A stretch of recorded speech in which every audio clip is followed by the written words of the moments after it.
కుంభరాశి వారు ఆరోగ్యరీత్యా చాలా వరకు జాగ్రత్తలు తీసుకోవాలి. ఆరోగ్యపరమైన ఇబ్బందులు ఎక్కువగా గోచరిస్తోంది.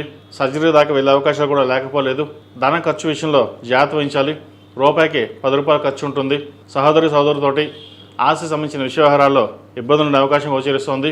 సంతానం సంబంధించిన విషయవహారాలు మీరు చక్కగా ఉన్నాయి. సంతానాభివృద్ధి బాగుంటుంది.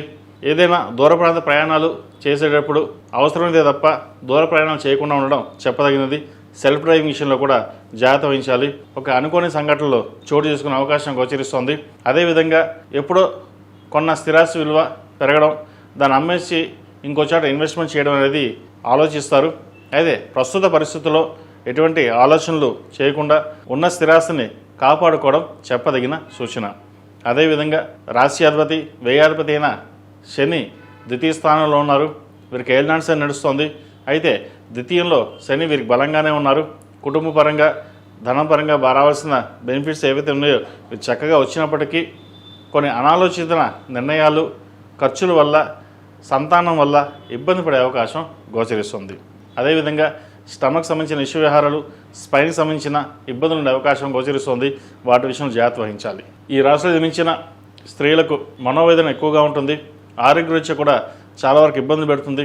ఏం చేస్తున్నాం, ఎలా వెళ్తున్నాం, మనం ఇలాగే ఉంటామా అన్న ఆలోచన ఎక్కువగా ఉంటుంది. ఎటువంటి ఆలోచనలు పెట్టుకోకుండా చక్కగా స్థిరమైన నిర్ణయాలు తీసుకోండి. భవిష్యత్తు బాగుంటుంది. ప్రతి చిన్న విషయానికి ఎక్కువగా ఆలోచించి స్ట్రెస్కి గురయ్యే అవకాశం గోచరిస్తోంది. వ్యాపారంలో స్వల్ప నష్టాలు వచ్చే అవకాశం ఉంది. ఉద్యోగంలో స్థానచలనం అనేది ఏర్పడుతుంది. స్థానచలనం కావచ్చు లేదా లే ఆఫ్ కావచ్చు, ఇటువంటి పరిస్థితులు ఉండే అవకాశం తప్పకుండా గోచరిస్తుంది. కాబట్టి ప్రతిరోజు ప్రతినిత్యం శని స్తోత్రం, దుర్గా స్తోత్రం, అదేవిధంగా దక్షిణామూర్తి స్తోత్రం పఠించడం చెప్పదగినది.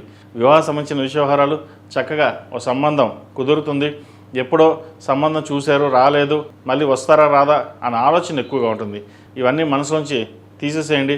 ఎందుకంటే మంచి సంబంధం కుదిరే అవకాశం గోచరిస్తోంది. అదేవిధంగా సంతానం కోసం ప్రయత్నం చేస్తున్న వారికి మంచి సంతానం కలిగే విధంగా శుభవార్తను వింటారు.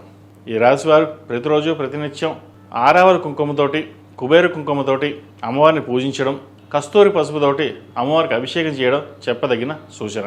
ఈ రాశిలో జన్మించిన వారికి కలిసి వచ్చే సంఖ్య 5, కలిసి వచ్చే రంగు మరూన్. ఏదైనా పని మీద బయటకు వెళ్ళేప్పుడు సోమవారం కానీ శుక్రవారానికి వెళ్ళండి. మంచి ఫలితాలు సంప్రాప్తిస్తాయి. ఈ పూజస్టోర్.in పసుపు కుంకుమ నుంచి దేవతా విగ్రహాల దాకా అన్ని రకాల పూజలు, వ్రతాలు, గృహప్రవేశం, హోమాది శుభకార్యాలకు కావలసిన పూజా సామాగ్రి అంతా ఒక్కొక్క క్లిక్ తోనే మీ ఇంటి వద్దనే పొందండి. ఈ పూజస్టోర్.in